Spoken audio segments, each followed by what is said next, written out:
বিসমিল্লাহির রহমানির রহিম। আসসালামু আলাইকুম। আজকে আমি 250 গ্রাম গরুর মাংস নিয়েছি। 250 গ্রামের চেয়ে একটু বেশি হবে, প্রায় 300 গ্রাম নিয়েছি। 2টা আলু আর নিয়েছি 250 গ্রাম বুটের ডাল। বুটের ডাল আমি সারা রাত ভিজিয়ে রেখেছিলাম, কালকে রাত 12টায় ভিজিয়েছি। এখন প্রায় বেলা 1টা বাজে, রান্না করতে এসেছি। 12-13 ঘন্টা ভিজিয়ে রেখেছিলাম। বাই দ্য ওয়ে, আমি মাহমুদা খানম, মাহমুদা ডাইন থেকে সবাইকে স্বাগতম। সামান্য তেল দিয়ে দিলাম। তেলের মধ্যে পেঁয়াজ দিব না, কারণ পেঁয়াজ দিয়ে পরে বাগার দিব, পরে আবার তেল দিতে হবে, তাই জন্য এখন অল্প তেল দিয়ে দিলাম। এখানে সব ধরনের মশলা আছে: হলুদের গুঁড়া, মরিচের গুঁড়া, ধনিয়ার গুঁড়া আছে, জিরার গুঁড়া, গরম মশলার গুঁড়া, আর দিয়েছি আদা রসুন বাটা, দিয়েছি স্বাদ মতো লবণ।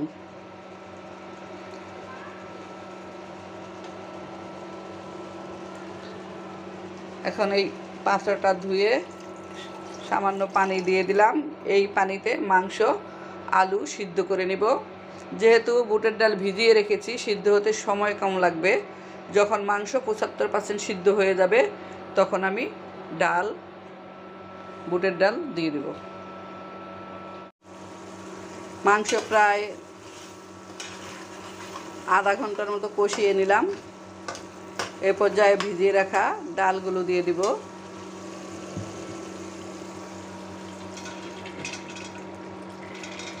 দিয়ে দিলাম ডালগুলো।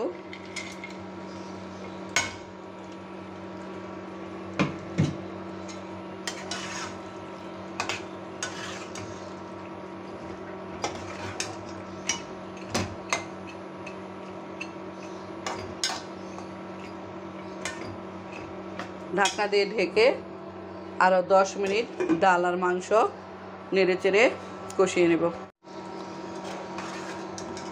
ডাল দেওয়ার পরে আরও 10 মিনিট কষিয়ে নিলাম।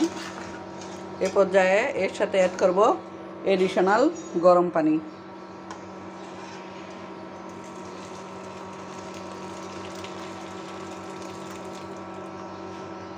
পাতলা পাতলা ঝোল দিয়ে রান্নাটা করব, তাই জন্য প্রায় 1 লিটারের মতো পানি দিয়ে দিলাম।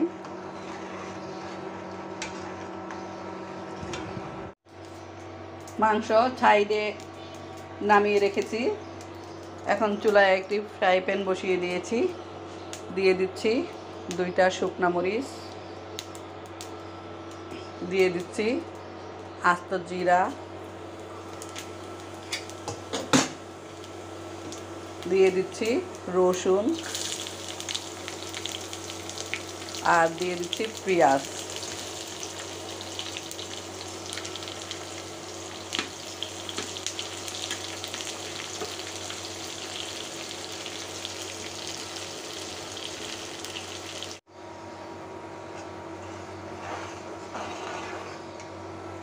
বাগার অলমোস্ট ভাজা হয়ে গিয়েছে। এ পর্যায়ে বাগারটা দিয়ে দিচ্ছি।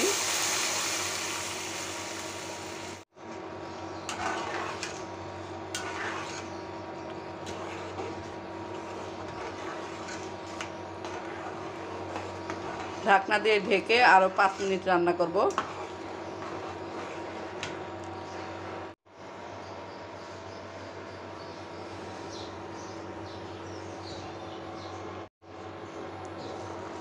পাঁচ মিনিট হাই হিটে রান্না করলাম।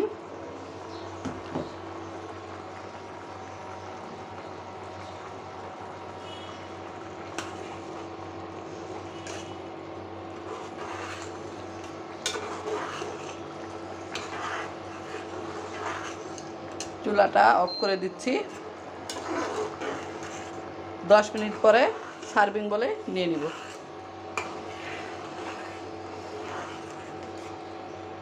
ফিরে আসলাম প্রায় 20 মিনিট পরে। হাতে কাজ ছিল, হাতের কাজ সেরে ফিরে আসলাম। এখন একটি সার্ভিং বলে নিয়ে নিচ্ছি। ডালগুলো আস্তে রেখেছি। আস্তে আস্তে খেতেই আমার ছেলে পছন্দ করে। একটু ঝোল ঝোল রেখেছি। দিয়েছি হলুদের গুঁড়া, মরিচের গুঁড়া, ধনিয়ার গুঁড়া, দিয়েছি জিরার গুঁড়া, দিয়েছি স্বাদ মতো লবণ, আর দিয়েছি গরম মশলা গুঁড়া, দিয়েছি আদা রসুন বাটা। সব শেষে রসুন পেঁয়াজ আর জিরা দিয়ে বাগার দিয়ে দিয়েছি।